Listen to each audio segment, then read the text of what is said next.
बिस्मिल्लाहिर्रहमानिर्रहीम, अस्सलाम वालेकुम डियर स्टूडेंट्स। आज के हमारे इस लेक्चर में हमने एक्सरसाइज 6.3 फर्स्ट ईयर मैथमेटिक्स का हमारे पास परम्यूटेशन कॉम्बिनेशन एंड प्रोबेबिलिटी वाले चैप्टर में से क्वेश्चन नंबर 6 आया है। काफ़ी इंटरेस्टिंग और मज़ेदार क्वेश्चन है। इसको आसान अल्फाज में सीखते हैं और समझते हैं क्वेश्चन क्या कहता है। क्वेश्चन के ऊपर अगर हम गौर करें तो हमारे पास इस पैटर्न पे क्वेश्चन दिया गया है। फिर से क्वेश्चन के दो हिस्से हैं, बीच में इज इक्वल टू है, ये वाला साइड लेफ्ट हैंड साइड, ये वाला साइड राइट हैंड साइड है। अगर हम देख सके इस क्वेश्चन में हमें यही नजर आ रहा है, शो दैट, हमने शो करवाना है। क्या शो करवाना है कि लेफ्ट हैंड साइड का आंसर बराबर आना चाहिए राइट हैंड साइड में। तो हमारे लिए आसान क्या होगा, इस वाले साइड को, लेफ्ट हैंड साइड को हम आसान कन्वर्ट करवा सकते हैं इस वाले साइड में। तो हम क्या करेंगे, लेफ्ट हैंड साइड के ऊपर काम करना स्टार्ट कर देंगे।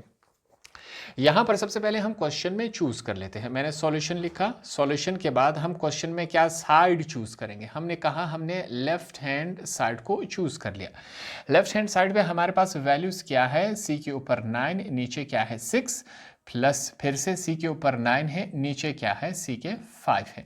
ये हमने लेफ्ट हैंड साइड को चूज कर लिया। अब अगला क्वेश्चन ये है कि अब हमें कैसे मालूम होगा कि यहाँ पर परम्यूटेशन अप्लाई होगा, कॉम्बिनेशन अप्लाई होगा।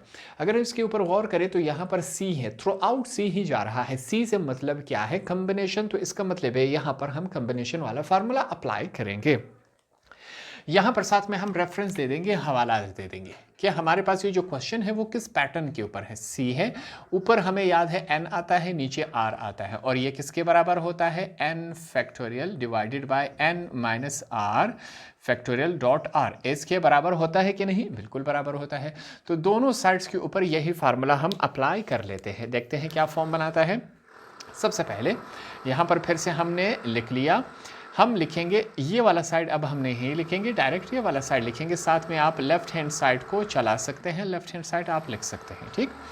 यहाँ पर n क्या है, n हमारे पास 9 है, 9 के साथ फैक्टोरियल आ गया, डिवाइडेड बाय, नीचे चलते हैं, n 9 है, माइनस r क्या है 6 है, फैक्टोरियल डॉट r क्या है 6 है, 6 फैक्टोरियल, बीच में प्लस है, प्लस लिखा। दूसरे साइड पर भी यही फार्मूला अप्लाई होगा। यहाँ पर हमारे पास n क्या है 9 फैक्टोरियल है, हमने लिख लिया। नीचे 9 माइनस r क्या है, n हमने लिखा, माइनस लिखा, r हमारे पास क्या है 5 है, हमने 5 लिख लिया, ठीक। डॉट यहाँ पर फिर से r फैक्टोरियल 5 फैक्टोरियल में कन्वर्ट हो गया। तो दोनों तरफ हमने ये वाला फार्मूला अप्लाई किया, ये इस कंडीशन में कन्वर्ट हो चुका है।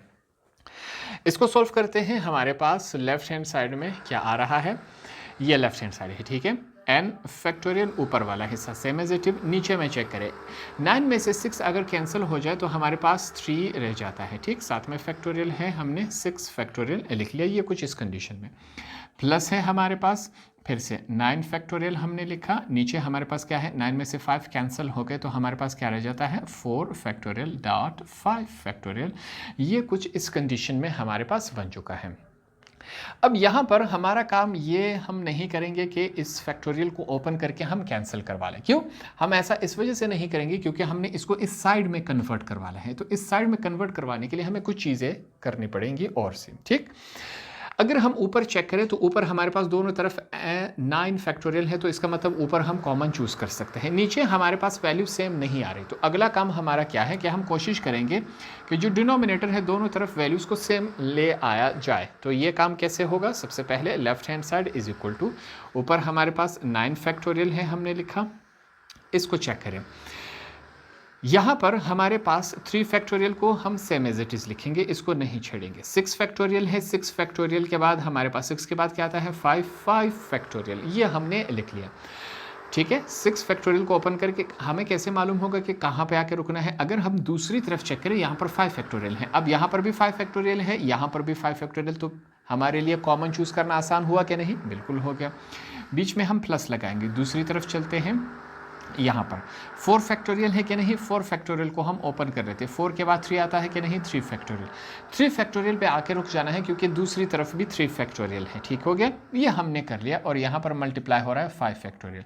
अब अगर हम चेक करें 3 फैक्टोरियल यहाँ पर भी है, यहाँ पर भी है, 5 फैक्टोरियल यहाँ पर भी है, यहाँ पर भी है, 9 फैक्टोरियल, 9 फैक्टोरियल। हमारे लिए अब कॉमन चूज करना क्या हो गया, आसान हो गया। ये काम हमने इस वजह से किया। यहाँ पर हम कॉमन क्या लेंगे, उनको सबसे पहले हम बता देते हैं। टेकिंग ऊपर वाले हिस्से में 9 फैक्टोरियल, नीचे वाले हिस्से में 3 factorial dot 5 factorial as common. इस वैल्यू को हम क्या करेंगे, एज अ कॉमन चूज करेंगे। अब हमारे लिए चीज़ें आसान हो गई, तो कॉमन चूज कर लेते हैं। सबसे पहले लेफ्ट हैंड साइड हम लिखेंगे, हमने लेफ्ट हैंड साइड लिखा इज इक्वल टू, क्या कॉमन आया हमारे पास, 9 factorial divided by 3 factorial dot 5 factorial, ये हमारे पास कॉमन वैल्यू आ गई। इस पूरे में से ये अगर हम बाहर निकालें तो ऊपर हमारे पास क्या बच जाएगा, 1। ठीक, हमने 1 लिख लिया। नीचे हमारे पास 5 और 3 फैक्टोरियल बाहर आ गए, नीचे क्या रह गया, सिंपल 6 रह गया, प्लस का साइन है। यहाँ में से 9 फैक्टोरियल 5 फैक्टोरियल 3 फैक्टोरियल बाहर आ गया, ऊपर 1 कुछ नहीं है, नीचे 4, ये वाली वैल्यूज़ हमारे पास सिंपली रह चुकी हैं। ठीक, आसान सा काम है, सिंपल सा। इसके बाद हमने क्या करना है, जो ब्रैकेट वाला हिस्सा है इसमें से हम एलसीएम चूज़ कर लेते हैं। हमने यहाँ पर फिर से लिखा taking LCM, least common multiple. ठीक, यहाँ पर पैटर्न कुछ यूँ होगा, 6 और 4 का हमारे पास एलसीएम 24 ही आता है, ये बात अंडरस्टूड है। ठीक, कैसे, 6 हो गया 4 हो गया, 6 1 जार 6, 6 के टेबल में 4 नहीं आता, 4 को ऐसे ही आने देते हैं। 4 1 जार 4, ये 1 सेम एज इट इज़ नीचे आया, 6 4 जार 24। वैसे तो हमारे पास एलसीएम 24 ही आना चाहिए 6 और 4 का। ठीक, मगर हम क्या करेंगे, हमने इस फॉर्म में कन्वर्ट करवाना है, तो हम थोड़ा सा पैटर्न चेंज कर लेते हैं। हमने क्या करना है, यहाँ पर ये वाला साइड हम लिख लेते हैं 9 factorial divided by 3 factorial dot 5 factorial, ये हमने लिख लिया। यहाँ पर हम क्या करेंगे, 6 और 4 को इकट्ठे ही कॉमन ले लेते हैं। 6 मल्टीप्लाई बाय 4, हमने इसको एज अ कॉमन लिया। ठीक, यहाँ पर देखिए 6 के साथ कैंसिल हो गया, क्या रह गया, सिंपली 4 रह गया, तो हमने 4 लिखा। 4 1 के साथ मल्टीप्लाई हो जाएगा, वही 4 1 जार 4 रह जाता है, प्लस का साइन है, प्लस का साइन लगाया। हमारे पास क्या है, 4 के साथ कैंसिल हो गया, 6 रह गया, 6 1 के साथ मल्टीप्लाई हो जाता है, 6 1 जार 6, ये इस कंडीशन में बन चुका है। सिंपल सा और आसान सा काम है। हम इनको, ऊपर वाला हिस्सा जो है ऐड हो रहा है, हम इसको ऐड करवा लेते हैं। ये वाला side same as it is आएगा हमारे पास, हमने सेम एज इट इज़ इसको लिख लिया। यहाँ पर चेक करें, 6 और 4 कितने होते हैं, 10। ठीक, नीचे वाले को हम मल्टीप्लाई नहीं करवाएंगे, इसको आपने यही रहने देना है। ये काम हमारे पास कुछ इस कंडीशन में आ गया।